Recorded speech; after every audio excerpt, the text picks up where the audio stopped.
여러분 잘 지내셨어요? 중학교에 갈 6학년을 위한 국어 공부 실전 8 오늘도 시작합니다. 벌써 8번째 시간이 되었네요. 오늘은 문학의 시, 소설, 수필, 극 중 마지막인 극에 대해서 이야기를 나눠볼게요. 자, 꿈틀 74쪽을 펼쳐보시면 극에 대해서 설명이 나와 있어요. 우리가 저번 시간에 수필도 했는데 수필도 시나 소설에 비하면 분량도 적고 굉장히 부담스럽지 않은 가벼운 파트였죠. 그럼 오늘 하는 극 역시 시나 소설에 비하면 굉장히 덜 부담스럽고 분량도 적어서 아마 편할 거예요. 자, 그럼 74쪽 극의 개념과 특징. 자, 극의 키워드는 등장인물의 대사와 행동입니다. 자, 대사와 행동을 동그라미를 치시고요. 밑에 보면 희곡, 시나리오, 드라마, 대본 이렇게 3개의 동그라미를 치시면 됩니다. 자, 극의 특징은 밑으로 가면 극의 특징, 허구의 문학이죠. 상상력을 발휘해서 꾸며낸 이야기. 요거는 소설하고 비슷하죠. 자, 그리고 대사와 행동의 문학에서 그 아래에 설명해 놓은 부분에 서술자는 따로 존재하지 않는다의 동그라미를 치세요.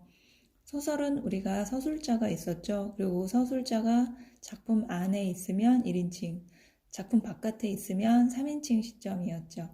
그런데 이 극은 서술자가 따로 존재하지 않아요. 자, 그리고 갈등과 대립의 문학, 그리고 밑에 현재 진행형, 그래서 현재 진행형의 동그라미를 쳐주세요. 자, 그럼 밑으로 가면 극의 구성 단계가 있는데 여러분 소설의 구성 단계는 발단, 전개, 위기, 절정, 결말이었죠. 그런데 극은 달라요. 발단, 전개, 절정, 하강, 대단원. 특히 소설에서는 결말이었다라고 얘기를 한다면 극에서는 대단원이라고 하고요. 대단원의 막을 내린다라는 표현도 있잖아요.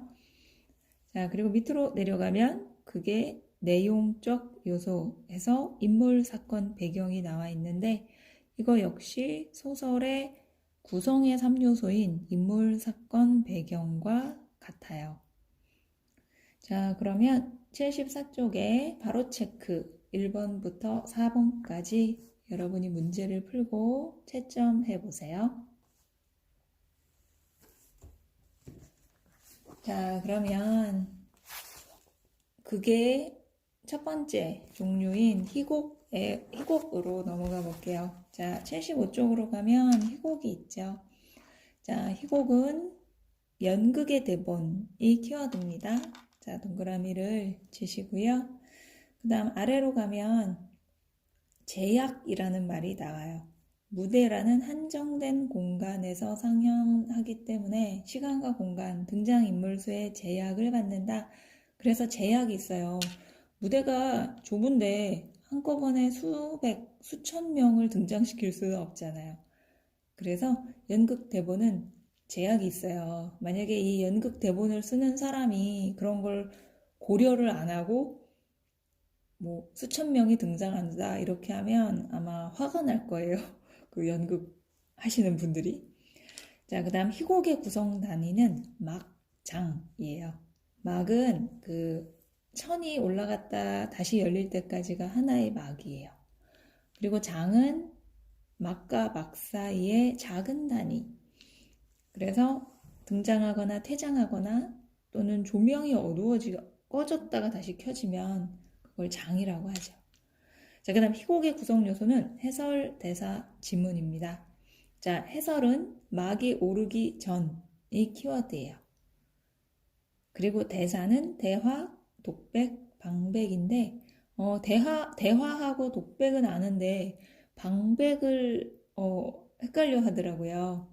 방백은 그 무대에서 연기를 하는 그 배우가 관객을 향해서 얘기를 하는 거예요. 그래서 왜 우리 그 아동극이나 그런 걸 보러 가면 연기하다 갑자기 관객들한테 우리끼리만 알고 있자고요. 이런 식으로 얘기하는 경우 있어요. 서로 약속이죠. 그걸 방백이라고 해요. 자, 그 다음 밑에 보면 지문이 있는데 지시문, 무대 지시문과 동작 지시문이 있어요. 자, 그럼 이 희곡도 아주 가뿐하게 끝났죠. 자, 그래서 75쪽에 1번부터 4번까지 풀어보세요.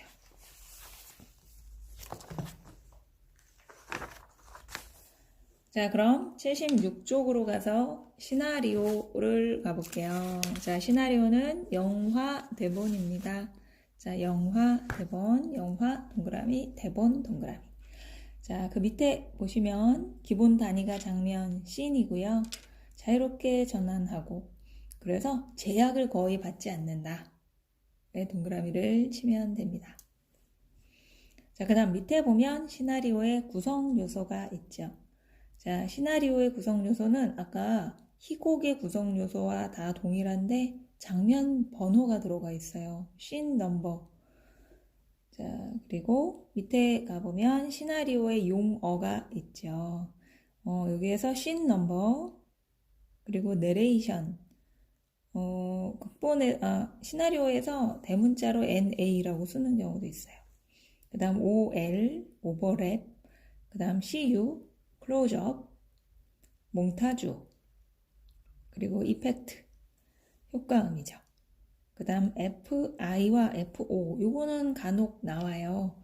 그래서 FI는 화면이 점점 밝아지니까 시작되는 거고요. FO 하면 화면이 점점 어두워지는 거니까 끝나는 걸 말해요.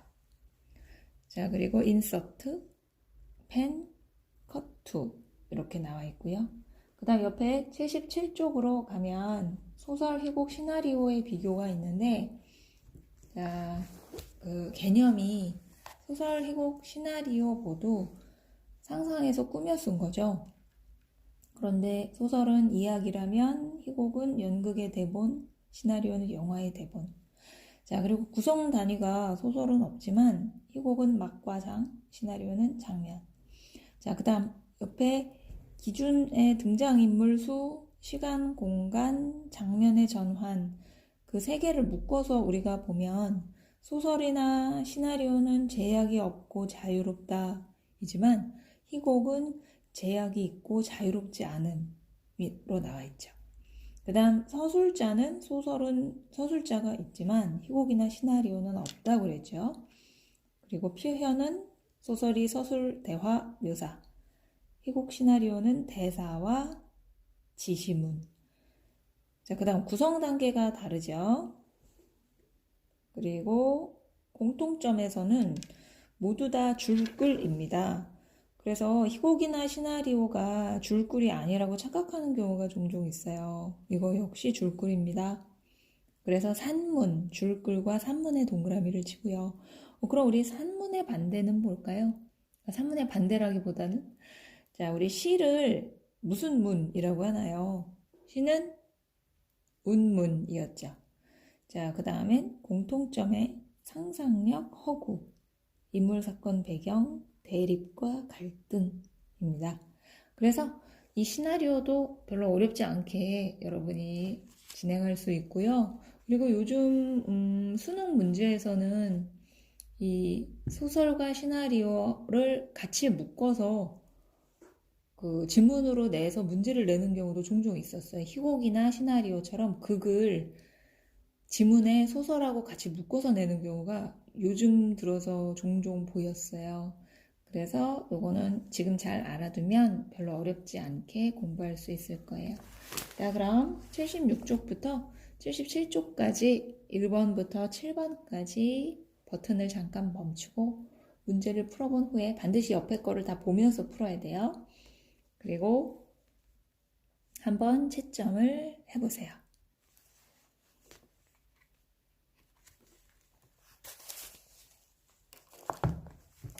자, 버튼을 멈추고 문제를 풀고 채점을 해봤나요?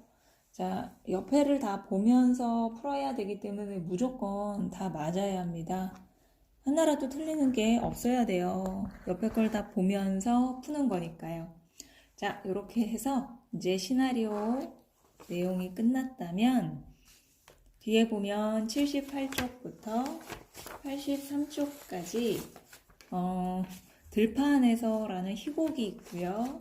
그 다음 뒤쪽에는 개를 훔치는 완벽한 방법이라는 시나리오가 있어요. 이거 역시 여러분이 잘 버튼을 멈추고 풀어봐야 돼요. 특히 이 희곡하고 시나리오는 옆에 만약에 엄마나 동생이나 형, 누나가 있다면 물론 형이나 동생, 누나는 아마 거부할 것 같은데 만약에 엄마나 아빠가 계시다면 역할을 정해서 한번 직접 읽어보세요. 연기하듯이. 그럼 훨씬 잘 와닿을 수 있어요. 자, 그리고 문제를 풀다 보면 여러분이 81쪽의 7번 문제, 이 어절로 쓰시오 라는 말이 나오는데 제가 다른 영상에서도 그 중학교 시험 문제를 잘 푸는 요령이라는 영상에 말씀을 드렸지만 이 어절로 쓰라 라는 얘기는 두 덩어리로 쓰라 라는 얘기예요. 즉 띄어쓰기가 들어가서 두 덩어리. 예를 들면 맛있는 바나나 이러면 이 어절인 거죠. 그 다음 음절이라는 건 말 그대로 글자 하나하나를 말해요. 바나나 하면 3음절, 뭐 책 하면 1음절이죠. 그래서 7번에 어절로 쓰라 라는 얘기는 띄어쓰기를 포함해서 두 덩어리로 쓰라 라는 얘기입니다. 자, 그리고 83쪽에도 보면 3번에 이 어절로 쓰시오 라고 나와 있어요. 자, 그래서 여기에서도 띄어쓰기 포함해서 두 덩어리로 써주시면 됩니다. 자, 그래서 83쪽까지 여러분이 문제를 풀고 채점을 하면 드디어 문학 파트가 끝납니다. 이 책에서 가장 중요한 부분이 끝나가는 거예요. 자, 지금까지 해오면서 문제를 풀기 싫을 때도 있고 또 개념을 일일이 읽어보기가 귀찮을 때도 있었지만 여기까지 해왔다면 여러분 특히 이 문제를 풀면서 국어 문제가 어떤 식으로 나오는지 그 다음엔 이 국어에서 어떤 어휘들이 많이 쓰이는지 감을 조금 잡을 수 있었을 것 같아요. 자, 그럼 여러분 그동안 너무 수고하셨고요. 자, 다음 주에는 시, 소설, 수필극을 정리하는 영상을 올릴게요. 자, 그럼 여러분 지금까지 문학을 하느라 너무 고생했어요. 자, 그러면 다음 시간에는 정리를 하고 비문학 파트를 들어갈 거예요. 특히 비문학 파트에서는 여러분이 실제로 그 글을 써볼 수 있는 연습을 할 수 있게 해드릴게요. 설명문이나 논설문 보고서 정도 쓸 수 있는 그리고 포맷도 제공을 해드릴게요. 자, 그럼 여러분 오늘도 열심히 공부 잘하고 이제 방학도 얼마 안 남았죠? 자, 남은 방학 기간 동안 열심히 잘 준비해서 중학교 진학할 수 있기를 바랍니다. 자, 그럼 여러분 안녕.